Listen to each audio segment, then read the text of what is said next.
ابو يورن سته في عنا الحمد لله ما انت waxaa roo inaa ku weydiiyo su'aalaha usoo diyaar garoobin inaad ka jawaabtin waa ka rabaa ويدين لكن waxa uu weydiisaa su'aal aniga faciga ah ama iga yar laakiin hay weydiin su'aaliga wax iga waaweyn hay weydiin ay su'aasha koowaad waxa waaye Soomaalida badankooda maxay waxda alisay shax u cabaan والله شاهن horta aniga iyadoo la cabaayay horta soo gaaray inay dhaqan tahay inay macnaha ay tahay waxyaabo oo hidraac ma aqaano dadka soo yixin markii waaga bulshada isii qaxwo isii aniga sidii la meeshii la ka bilaabo aabahina ma weydiin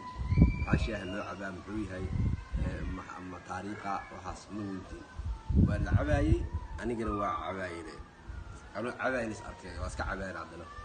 هاي سؤال لو ضحى واي أضو معناها أضو سعتد وأكوت قالوا كودن بيسة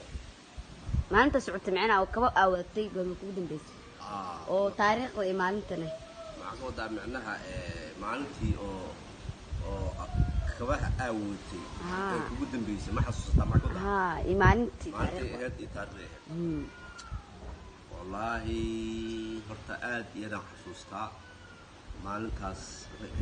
صباح أحد شن يطلنك بيش فبراير لابد كل استقال كأهد بروي كسوب حي شقان سعودي شقري مال مقايد أما مقاحي أفضل بسدوء يقالوا به مكان سكد الدياري مقادي في عنها هبي واحد سوستاولي بعدي ومكاسي هل سنة أمان adiga hadda fiidiga duubayo hal sano dhameen subaxaas iga dabuunahay abu ay lahayd waa xasuustaa marka subaxaasaan marka waxay ahayd maalin axada 15 Febraayo bishii labaad 2019 subaxaas ilaa 3 saac kaba waa watay oo kaba ku socdaan hay waxaan ahay markaasi guriga soo xarakooday waa liilka soo marsanay كان إسكارو أنا اللي بيسن عن كسبة حافظة لكن قدر إلهي أيام عي صدق ساوي كدم بي كبير ماشي يالي أنا جينا ماشي على قاعدة معناها هو قدر أيام دعوة أوكي ما سنت سؤال شو دحات وحواي أنت سعودي أنت فلسيد كباب بدن معناها مركان دعوة معي وصان نقضي أنت إنسان هاي إفدي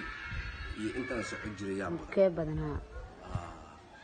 والله فديga waxa waaye horta ku dar cunuga markuu dhasho ku dar xataa laftigeed fadhiga markaas uu bilaabana laba jir markuu gaaro ama hal iyo bar meelad uu gaaro cunuga soconaa xagga waa fadhi koob markii dambe waa dhaawacmay 2009 iyadana fadhiga markaas uu bilowday ilaa hadda waa fadhiyaa fadhi kale waa jiraa qofka hadduu caafimaad xataa qabo markuu daqoobo oo da gaaro waa fadhiistaa marka waa fadhi markii yaraantii laga soo bilaabo fadhi qadar Allah ama wax kugu dhacay iska fadhiisatay iyo marka da noqoto ayadana fadhi aan gabagabowd aaqka aad markaas adduunka marka ka lugayso ama ka xijaabato ma santu soo weydiiray intaas miya oo ay gaada laakiin uma diyaar goobin hatta macluushan wataa saaki hadda waagi ii bariyay وجهي حتى سيده ما أقانو ويا ما كاس ما سنتهي.